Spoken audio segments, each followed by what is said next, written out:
Shalom shalom, twongeye kubasuhuza kandi twongeye kubaha ikaze bakunzi ba Ruyenzi TV, amahoro y'Imana akomeze kubana namwe. Nizere ko muri amahoro, nizere ko mukomereye mu mwami Yesu. Nk'uko dukomeje kubibabwira, dukomeje gushimira abantu bakomeje kudushyigikira bakora subscribe, batera komenti, basharinga ijambo ry'Imana. Ni ukuri murimo kudufasha gukora umurimo w'Imana, Imana yo mu ijuru ibahe imigisha myinshi. Yesu nashimwe kandi Yesu wacu nahabwe icyubahiro. Nkomeje kwihanganisha abantu bafite ibibazo bitandukanye, muri iyi si niko bimeze, uyu munsi biba ari byiza, ejo bikaba ari bibi, ibihe bihora bisimburana iteka, n'umubwiriza niko yavuze, hari igihe cyo kurira n'igihe cyo guseka, hari igihe cy'umubabaro, hari n'igihe cy'umunezero. Yesu nashimwe kandi Yesu wacu nahabwe icyubahiro, ariko ku Mana honyine niho mwabasha gukura amahoro, ku Mana honyine niho hababashisha gusohoka muri ibyo bihe bikomereye imitima ibabaye. Yesu nashimwe kandi Yesu nahabwe icyubahiro. Tugeze mu mwanya mwiza wo kumva ijambo ry'Imana. Nkunda kubabwira ko ijambo ry'Imana ari umutsima utera imbaraga mu buryo bw'umwuka. Yesu nashimwe kandi Yesu wacu nahabwe icyubahiro. Rero tugiye gusoma ijambo ry'Imana, ariko mbere ya byose reka tubanze duce bugufi, dusenge Imana, tuyihe ikaze na karibu, kugira ngo ijambo igiye kutugezaho ritubere umubavu uyihumurira neza.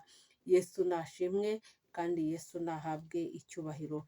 Turagushimiye Nyiringabo Imana, uri ndiho kandi uzahoraho, uri Imana idukunda urukundo ruhebuje, uri Imana itwitaho, uri Imana iturwanirira intambara tuzi n'izo tutazi, uri Imana idukunda kandi tudakwiriye. Izina ryawe nirihabwe icyubahiro. Nkweretse abakunzi ba Ruyenzi TV, Uwiteka Imana, ngushimiye ko wabarinze, ngushimiye ko nta gikuba kigeze gicika muri bo, ndagushimiye ineza yawe ndetse n'urukundo rwawe bakunda, nubishimirwe Kristo mwiza. Tugiye kumva ijambo ryawe, reka Uwiteka Imana rigere aho ribakura kandi rigere aho ribageza, mu buryo bw'umwuka ndetse no mu buryo bw'umubiri, kandi nanjye ugiye kuribagezaho, reka nkubere mikoro wirangururire nk'Imana.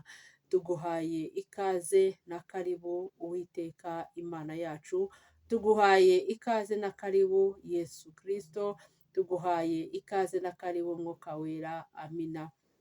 Yesu nashimwe kandi Yesu wacu nahabwe icyubahiro.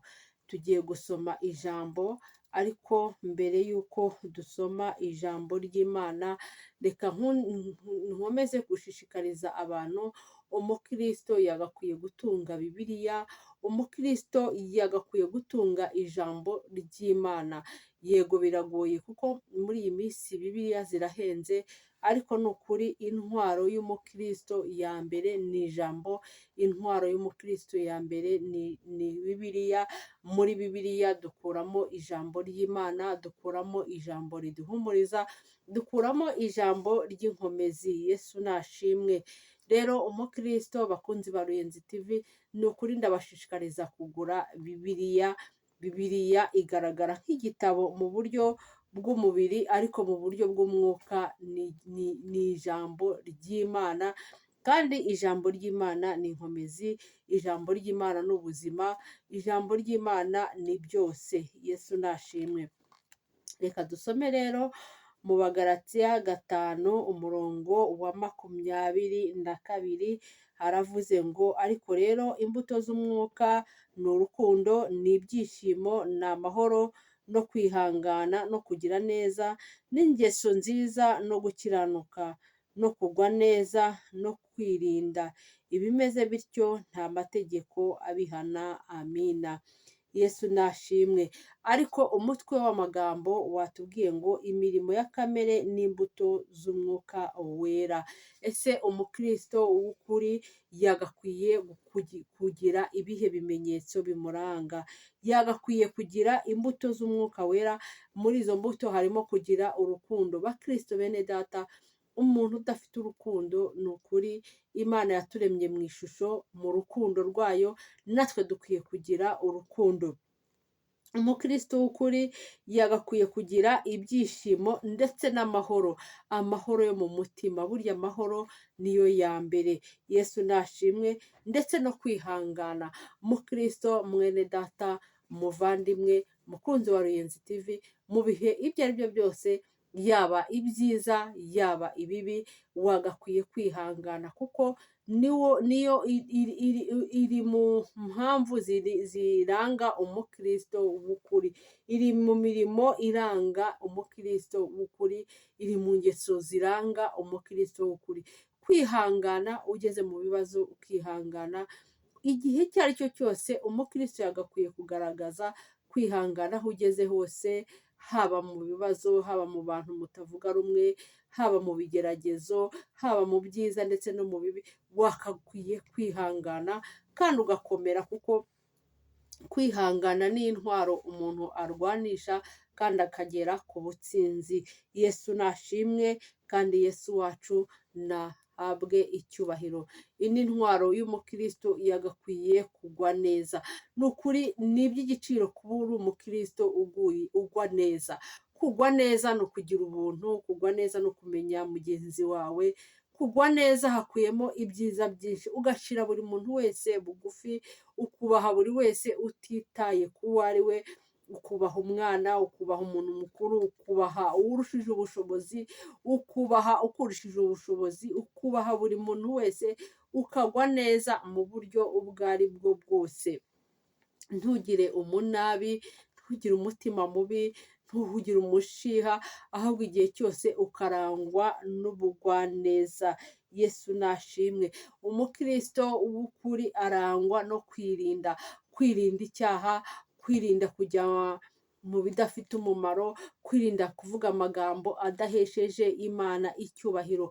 Umukristo yagakwiye kwirinda mu mivugire, mu migendere, ndetse n'ahantu aho ariho hose, mu myambarire ukirinda, ahantu aho ariho hose wakagombye kwirinda, kuko Satani ategera mu mpande zose, mu mwanya uwo ari wo wese Satani yahagufatira. Ariko iyo ugize kwirinda, ntaho uhurira na Satani. Iyo ugize kugira amakenga, burya no kwirinda habamo no kugira amakenga. Yesu nashimwe. Wakagombye kwirinda ndetse ukagira n'amakenga, kuko hari igihe Satani agutega umutego, ariko iyo ugize kwirinda, wa mutego ntago uwugwamo. Yesu nashimwe, kandi Yesu nahabwe icyubahiro. Ijambo kongera ikatubwira ngo ibimeze bityo nta mategeko abihana. Nugira urukundo, ukagira kugwa neza, ukagira kwirinda, ukagira amahoro n'ibyishimo, nta mategeko y'Imana abihana. Ndetse n'amategeko y'isi, ntago waba wagize neza, ntago waba utanga amahoro, ntago waba wagize kwihanganira ibintu ibyo ari byo byose, ndetse ukagira no gukiranuka muri byose. Ukagira gukiranuka, ukagira kugira ukuri kukakubamo, ukarangwa n'ukuri aho ugeze hose, nturangwe n'amanyanga, nturangwe n'ibidafite umumaro. Yesu nashimwe.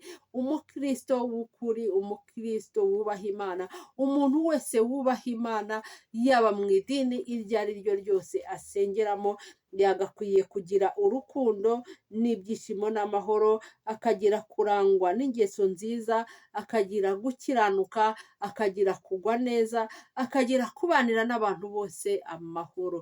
Ibyo ni byo biranga umuntu w'Imana, umuntu wubaha Imana. Ibyo ni byo bintu bimuranga. Yesu nashimwe, kandi Yesu wacu nahabwe icyubahiro. Njya nkunda kubabwira ngo ntabwo wakunda Imana utigeze ubona. Mbere y'uko uvuga ngo ukunda Imana, banza ukunde mugenzi wawe nk'uko nawe wikunda. Banza ukunde umuvandimwe wawe. Banza ukunde umwana utabyaye urimo kurera. Biragatsindwa n'Imana kwitwa ngo uri umurokore, uri umukristo, mu rugo rwawe hari umwana utigeze ubyara, ariko ukamufata nabi. Ni ukuri ibyo, kandi hari igihe Imana imuguha kugira ngo ikugerageze. Uwo mwana hari igihe yakubera umugisha, cyangwa se hari n'igihe yakubera umuvumo. cyangwa undi muntu wese waba uri hafi yawe, gerageza kumubanira neza, ugerageze kumubanira neza, ugerageze kumufata neza, ugerageze kumwubaha ndetse no kumucira bugufi, kuko hari igihe Imana ishobora kuba yamukuzaniye kugira ngo ikugerageze, irebe kwihangana kwawe. Yesu nashimwe. Ariko nugira kugira urukundo, ukagira guca bugufi, ukagira ibyishimo n'amahoro, ukagira kugwa neza, ibyo byose Imana ni ukuri uzaba uyinejeje, nayo izururuka iri mu gihugu cyo mu ijuru ikunezeze. Yesu nashimwe kandi Yesu wacu nahabwe icyubahiro. Izo ni imbuto, ni imirimo ya kamere y'umukristo, bijyanye n'imbuto umukristo akwiye kwerera abandi bantu igihe cyose ari kumwe n'abantu. Yesu nashimwe kandi Yesu nahabwe icyubahiro.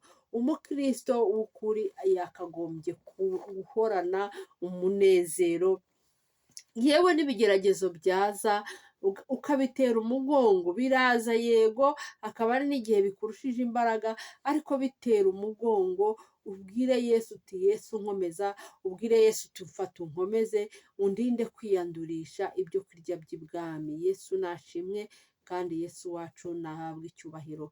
Mwakire neza ijambo ry'Imana, kandi ni ukuri mukomeze mwirinde, mukomeze mukomerere mu mwami Yesu, kuko muri Yesu honyine, ku Mana honyine niho hari imbaraga zababashisha kwera izo mbuto zikwiriye abizeye, kugira izo kamere nziza z'umuntu w'Imana. Yesu nashimwe kandi Yesu wacu nahabwe icyubahiro.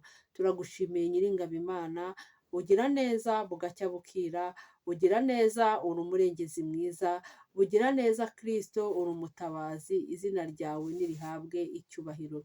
Ngushimiye ineza yawe, ngushimiye urukundo rwawe ukunda abakunzi ba Ruyenzi TV, icyubahiro ni icyawe.